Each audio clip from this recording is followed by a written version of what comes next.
Okay, I was watching this clip from T.I.'s podcast where he had Goodie Mob on, and they told a story about Tupac when he was staying in Atlanta, that he told the girl who told them that he wanted to join their group, and that the girl gave them Tupac's address in jail, and they were right about to talk to him or to work with him or whatever, and Suge all of a sudden came and bailed out Tupac. I know Goodie Mob was around Can-Am a little bit. There's footage of that online. But I wanted to get your thoughts on them stating that Tupac wanted to join their group, and if you had ever heard that before by any chance. So I'm kind of, John, I saw that clip, and I was confused as a motherfucker, right? I'm confused with you explaining it to me, because it appeared to me like they were saying Tupac was staying in Atlanta. And it was like a week or two, and he played Hit 'Em Up. Now, I know the Hit 'Em Up part will happen at Can-Am, because you got footage. You put footage up there before. I know we pulled it down, but I know it's footage out there when the Goodie Mob was at the studio and he played Hit 'Em Up for him. But you know, Reggie, ever since this Diddy story broke and we've been covering it ongoing, it reminds me how important it is to have a good lawyer on your team. An injury could bring you millions and change your life forever, but you have to have the right team on your side. That's why I'm proud to present Morgan & Morgan, America's largest injury law firm. They have over 1,000 attorneys working in all 50 states, so when you're seriously injured, your injury could be worth millions. Morgan & Morgan don't just settle for the lowball offers. They fight for every dollar you deserve if you become their client. They just recently achieved some significant verdicts for their clients: $12 million in Florida, which is 34 times the highest insurance offer, and $26 million in Philadelphia, which was 40 times the highest insurance offer.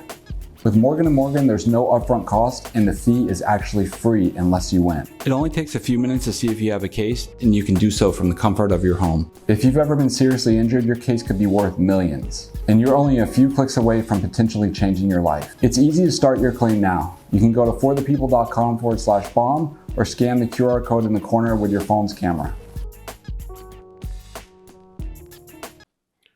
Uh-oh. You know what niggas say that way. Ain't nothing gonna stop. nigga mean business. Ain't gonna stop me from getting that microphone this Friday night. I'm telling you, when we go in Friday night, I'm taking this microphone and I'm rapping, dog, on everything. Cool tell you, man. He can vouch for me, man. Facts. And I ain't trying to say that because I was trying to jump bad with nobody. I ain't no big muscular, crazy looking dude. They don't take that. Hey, but I tell you what, though, it's all right here beating hard, every day, boy. all day. And I said, look here, I ain't finna let him disrespect what we got to bring, man. Nobody up there from the South, man. We need our opportunity. We need our chance. So went up there to the thing, man. Dude, I'm saying thing on the microphone, dude, looking all everywhere for everybody. Who want to try? Who want the mic? I'm passing the mic. Anybody want it? Dog.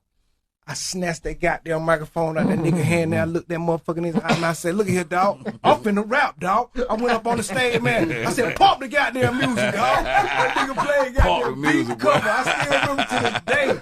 Yeah, nah. He played the deep cover beat, man. I freestyle. I honestly, man, probably about 3-4 minutes. I was going. I had everybody. I was good.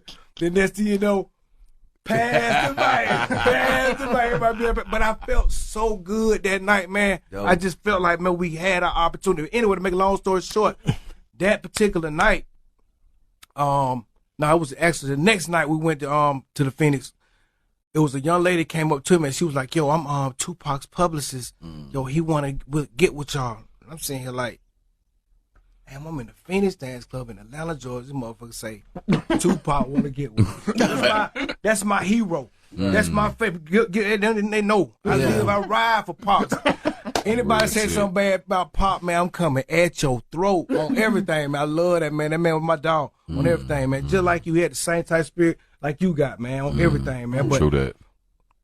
the girl said he want to be in y'all's group. I said, you kidding? She showed me, she wrote down his address so that I could write him when he was in jail. She was trying to get us connected. Damn. Everything. This was less than a month after that happened, Suge signed him. After he Damn. called the office. Yep. So he did call the office. That is true. That's true. He was calling the office trying to be in Goodie Mob. Trying to be in Goodie Mob. That shit would have been prolific. Boy. Historical. Can you imagine if Pop would have went to Goodie Mob? I can, man. He was just Damn. he was just so crazy. I remember the night we went. He said, T called me, say, man, Pop wanted us to come to the studio. I said, all right, let's go. When we got there, one studio, Daz and Corrupt, they were corrupt. Well, you already know how they were doing it. Then we walked in there with Pop sitting at the goddamn desk. I was like, Pop. He's sitting there. He was in the studio and we walked in. He was like, I watched Pop rap with a cigarette, holding a glass of Hennessy, and never messed up his rap. Nope. Like that shit on tape. He was doing Good Life. He was recording the record Good I Life. said, my niggas Goodie Mob in the house. Yeah. Like, fix them niggas what they want, man. What y'all niggas want, man? And it was crazy. That night, he played us, hit him up. And I'm talking about, it wasn't nothing but him and Lisa Left Eye sitting at the board. He was like, yeah, I'm going to play you some. I was like, all right. The way it goes is like it had to be pre him being in prison. And you even said in your opening when he was staying in Atlanta. And so I'm like, Tupac only went to Atlanta while he was on death row. I think that was in like, it was Cooper that went with him. So no. It was like when he first got out of prison. So it would have been like November, I think it was. November when he first got out of jail in 95. And so I'm like, what the fuck are they talking about? On death row and Suge and the young lady with the, gave him the address to where he's in prison. So the story was all over the place to me. Or maybe I was just listening to it at a bad time. I'm sure John will correct everything that I'm saying that I'm accusing him of. But the way I understood it and where I heard the video, the times were all over the place. I can assure you, Tupac Shakur wasn't wasn't to be a member of any group after All Eyes on Me came out in February. That don't even make sense. Because he had the Outlaws going on then. And with Big Psych in them. And he was doing his thing. And to say he wanted to be in the group Goodie Mob, I mean, if we're talking about pre-prison, then I can't say. Y'all know I don't even try to speak on too much of anything that Tupac did prior to October of 1995. Well, I may go back a little bit as far as when Suge was going up there visiting June of 95. Any stories past that is just like what I heard. Just like what y'all heard. It's come from YouTube or interviews or stuff like that. So, I mean, I know they were being respectful. I know Tupac liked Goodie Mob. I even like, that dude that he did, from the video shoot. I mean, with the, over there on Art the Gaylord channel.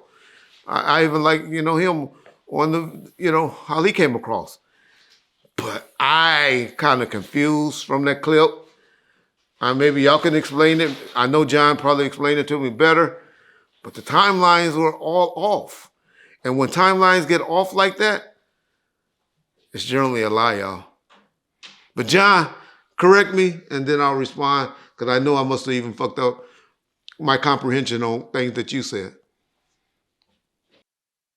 I mean, what you said is pretty accurate. It was confusing to me, too, because they talked about how, they met Tupac when Tupac was staying in Atlanta, and then they said the girl told him that he wanted to join the group and gave them the address to write him in prison, and that, I guess they talked to him while he was in prison, but then he got bailed out by Suge, so it was kind of all over the place, but they stood by the fact that they were adamant that he wanted to join that group, which was surprising to me. Yeah, for him to want, after his experience with Digital Underground, and I don't know, but if they got the timelines mixed up, if they talking about while he had what was the dramacidal or thug life going on and all of that. Then he wanted to jump in another group just to help them out. Because I know he was a big Outkast fan. I know that. He liked Outkast, and I know Outkast had relationships with Goodie Mob. I don't know. And we all know Tupac get up on the dudes when he go to their areas, you know, like when he in Marine City or Oakland, or when he was, you know, when he came to Death Row and the mob guys, and when he was in New York and all of that, and maybe that he was in Atlanta. But it was just the timelines. Hey, y'all listen to it. Y'all take the video from what it's worth, what it's said, and then we'll debate it in the comment section. But timelines was just off from my comprehension. And now I'm even glad to hear that John co-signing what I'm saying as far as his comprehension. So, something to check out, just to know. A lot of people make up shit. And then, like I fuck up shit. A lot of things on timelines get off, but those some big fuck ups on no timelines, y'all. Would y'all agree? Y'all tell us.